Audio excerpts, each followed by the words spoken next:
W's for the Toronto Blue Jays and back-to-back really good pitching performances from the staff as they win 3-0 over the Kansas City Royals today in KC at Kauffman Stadium and get the record back to 500 at 3-3. We talked about it before the series started. You want a series win, right? Well, the Jays are one win away from doing that. Didn't start out great, but it doesn't matter. Kikuchi was great yesterday. And tonight, the reason I have this guy up there, Big Puma, got it done today. Yeah, there was some hard contact. There were some loud outs at one point, but that seemed to be the theme for both squads today. But Alek Manoah dialed it in as the game went along, and he went 7 shutout innings, was remarkable. And with a game like this, where both teams seem to be hitting the ball really hard, just right at guys, the first run of the ball game for the Blue Jays, first and third, 1 out. Matt Chapman, the hottest Blue Jay right now, hits a 1-hopper to second, and we're like, oh boy. And there's 1 to second. Bobby Witt fires in the first, is in the dirt. It can't be picked by Pasquantino. And a runner is safe. Chapman reaches. Vladdy scores. And that's how the Jays score their first run of the ball game. And Bobby Witt Jr., not a smart play on his part. You got to set yourself and put some sort of welly behind that because there was nothing there. Matt Chapman's not the best of runners. It was a 1-hopper to second. You had time. But he just got it and flicked it over there, and it was in the dirt. Not a good play from Bobby Witt. But the Blue Jays will take it, and they have a 1-0 lead. We go to the top of the 8th inning. Vladimir Guerrero Jr. comes up, having already had a couple hits in the ball game, and it's a 1-0 count from Taylor Clark, and he gets a fastball in the outer half, and he drills it to right field. Does it have the distance? It does. With the wind being a pain in the rear all game long, you didn't know if it was going to leave the yard. But it did. Vladdy's first home run of the season. Much needed for him. A big extra run for the Blue Jays, and they lead it 2-0. And the next batter of the ball game, Dalton Varsho. He crushes a ball to right field. Melendez can't make the play. Varsho to second for a double. He has 3 hits on the day. A couple batters later, Matt Chapman rips his single through the left side. That was the next batter, Chapman rips the ball through the left side, and I'm thinking to myself, first and third, nobody out, because Chapman has to wait for that ball to go, or Varsho has to wait for that ball to go through, especially with nobody out, and it goes through, Varsho goes to third, and I think, okay, you have first and third, nobody out, you never want that first out at home plate. Well, Luis Rivera's sending him, and I'm like, oh no, oh God, this is scary. Varsho ends up sliding in safely at the plate. The throw was there. Salvi decided not to try and tag him, albeit I think it would have been pretty late anyways. But nonetheless, Jays lead at 3-0. Your hottest hitters right now, Vladdy, Varsho, and Chapman, did the damage today. And the Blue Jays lead at 3-0. Eric Swanson did a great job in the bottom half of the 8th, and Jordan Romano picks up the save in the bottom half of the 9th inning, and the Blue Jays, like we said, win it 3-0 over the Royals today in KC.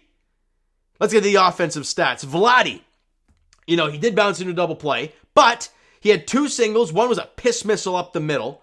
One he pulled through the left hole between short and third.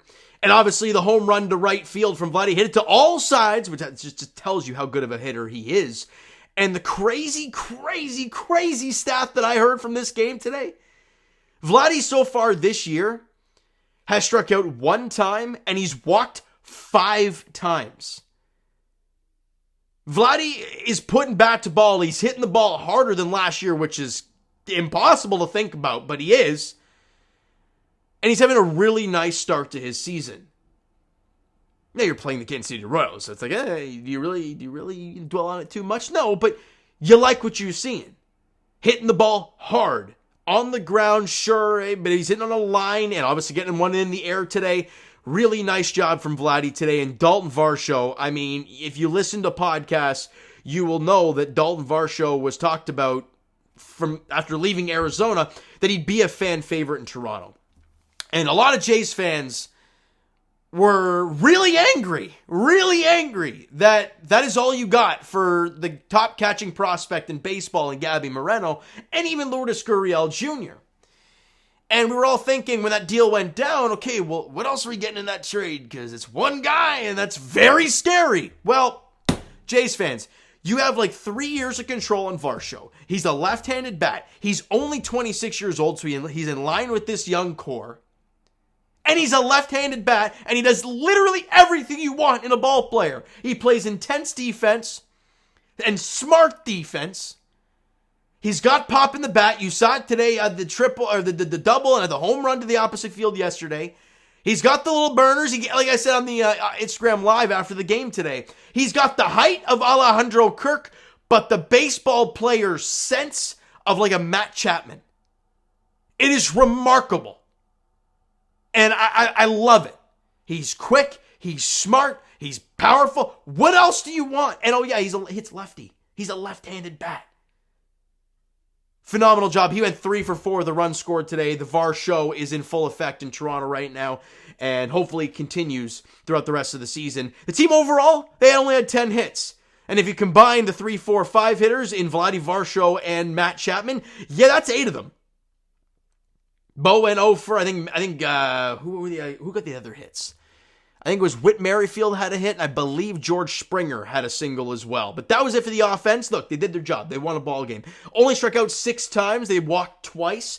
I just thought the approaches to the plate, again, were really good. And with a guy like Zach Greinke starting for the KC Royals, you know he's going to play with your mind. You know you're going to get screwed with.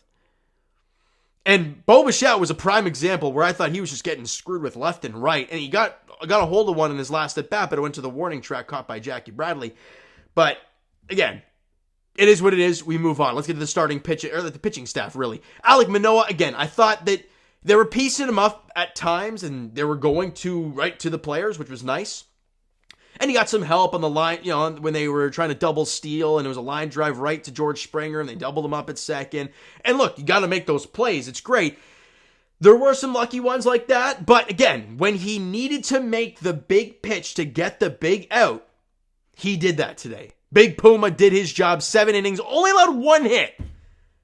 I think he hit 1 or 2 guys, he walked 4, so that's where the traffic came into play. But struck out 5, I thought he was really good. He battled the command at times, but that's when Alek Manoah is great, when he's able to battle and come away with zeros.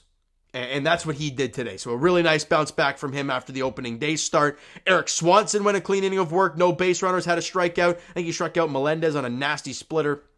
And then Jordan Romano went a clean inning of work. Allowed a hit to Salvador Perez where, could have been a double, but with Varsho keeping the ball in front of him and playing off the wall nicely and getting into second quick, hold him to first, albeit it's Salvador Perez, let's be honest. He's probably going to hit a single anyways. But either way, nice stuff. And Jordan Romano gets a strikeout as well. Picks up save number 3 on the year. Jays fans, can we get some wins that are not save opportunities for Jordan? Because, he has 3 saves. We've won 3 games. Can we get a 5-1 win or a 6-1 win where you don't have to play Romano and you can just win a ball game? Maybe that's tomorrow. Who knows? But speaking of tomorrow, Kevin Gausman, the Wizard of Gauze, gets the ball for the Blue Jays tomorrow afternoon against the Kansas City Royals. Jordan Lyles, former Baltimore Oriole Jordan Lyles, gets the ball for the Kansas City Royals in the finale of this 4-game set at 2:10 tomorrow afternoon. Look, the Jays, we talked about it. We talked about it before the series. I will say it right now. You need a series win. So go out there tomorrow and get the W, all right? So you know what, guys? That is going to do it for this one. If you enjoyed the video and the win today, smack that like button. I do appreciate that. Hit that subscribe button. You guys not already. Comment down below your thoughts on the video, thoughts on the game. Would you like, would you not like?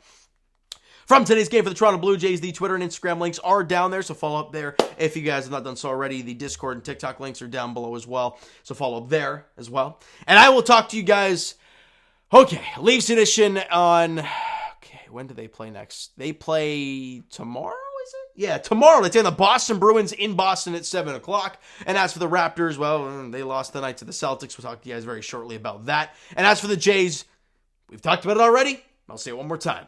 They play the finale of this 4-game set tomorrow afternoon in Kansas City at Kauffman Stadium. Kevin Gausman gets the ball for the Blue Jays. Jordan Lyles gets the ball for the Royals in KC tomorrow afternoon. So thank you guys so much for listening and watching. I hope you enjoyed the video and the win today. We'll talk to you guys then.